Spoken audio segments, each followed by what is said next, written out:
Welcome to another edition of ClearTalk. Again, today I'm very happy to have Joel Harris, President of Solutions 360 with me. Hey, Joel. Hey, Brad. How are you today? I'm great. Thanks for joining us today. So we've seen a lot of movement in our industry, and I know you personally have been involved with some of it, of acquisitions. So I've got a lot of questions around this, and I was hoping you spend a little time with me today to kind of enlighten me on some of the subject. The first thing that I'd like to ask about is this idea of exit versus succession. You know, if I'm an integration firm owner and I'm not sure, or maybe I do have an idea of where I want to go, how do I manage the business differently depending on which path I'm taking?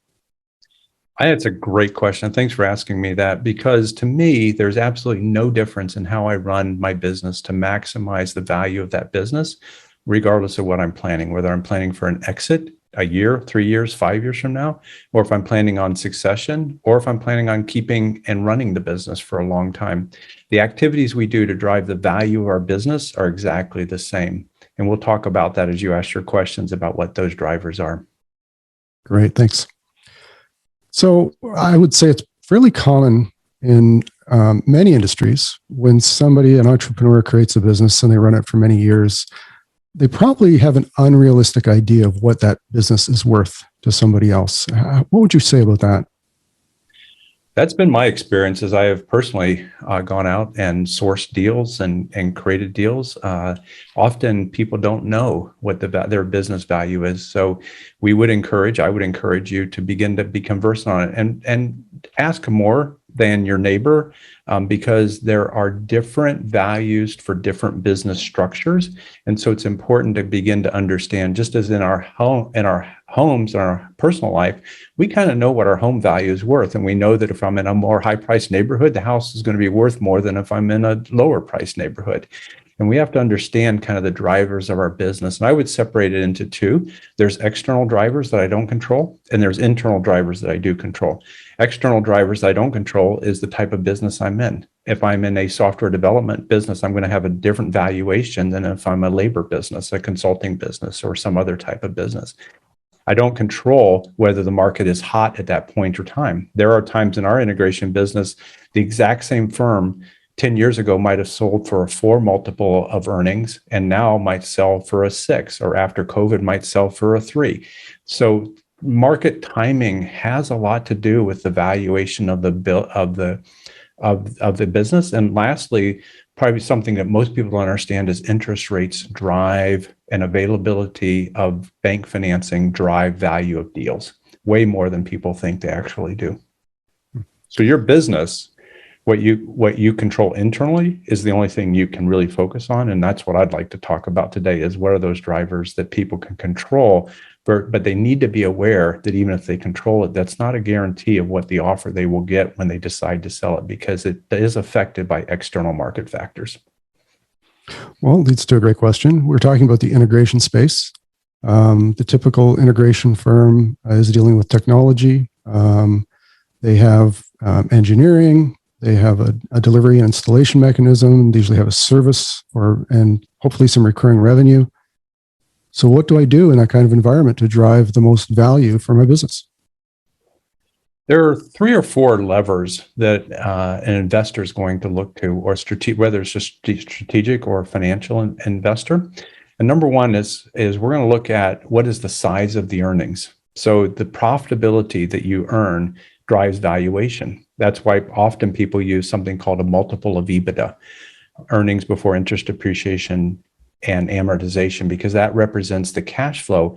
And what I want to know is not how much cash you've taken out of the business in the past. What I have to know as an investor is how much cash is that business going to generate for me in the future. And while past performance is not a great indicator of future results, it's the best one I have. And so I have to measure your business based on the cash that you're generating out of your business. I don't care about your customers. I don't care about your brands. I don't care about your service techs. I care about all that, but only to the extent that they drive cash out of the business. So that's number one. Number two is the consistency or the reliability of that.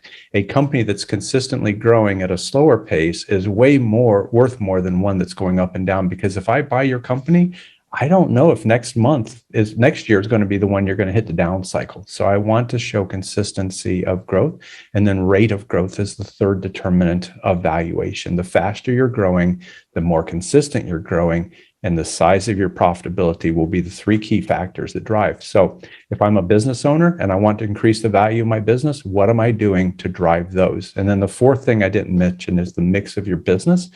The recurring revenue, how much cash will I receive next year if I stop doing projects today?